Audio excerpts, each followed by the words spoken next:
Sir Handel was given a great welcome when he returned. It was too late for the workmen to unload him that night, so the engines asked if his truck could be put where he could tell them all about his adventures. A real prince and princess came to see us, Sir Handel told them proudly. They rode in a special train. Driver said they were given some books about us, written by someone called the Thin Clergyman, but I didn't really understand that. I do, said Duke. He and the Fat Clergyman were the ones who found me, and they put me in a book too. Peter Sam was impressed. Did you pull the prince's train? He asked Sir Handel. No, replied Sir Handel. I was spare engine. It poured with rain and I got soaked. I pulled a special wedding train, though. We had to bring the coaches back very early in the morning.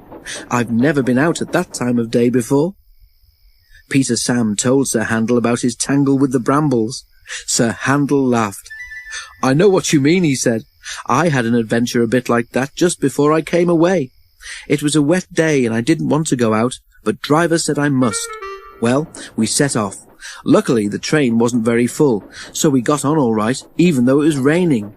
Then we stopped at a station. Sir Handel paused dramatically. Go on, urged Peter Sam. Just beyond the station, continued Sir Handel, there was a steep bit and a curve. Well, it was wet, so naturally I was concentrating on getting up the hill. Of course, agreed Rheneas gravely. As we came round the bend, a tree suddenly seemed to jump out at me. I tried to stop, of course, but my wheels slipped on the wet rails and I ran smack into the tree.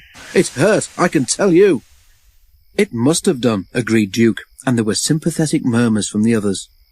The tree didn't actually hit me in the eye, explained Sir Handel, but driver and fireman made a great fuss about it. Next morning they put a bandage on my forehead and a black patch over one eye. Everyone laughed and said I looked like a pirate. Then I pulled a special train, something called an AGM. They even wrote a piece about me in their magazine. Sir Handel sighed happily. Oh, it was great fun, he said.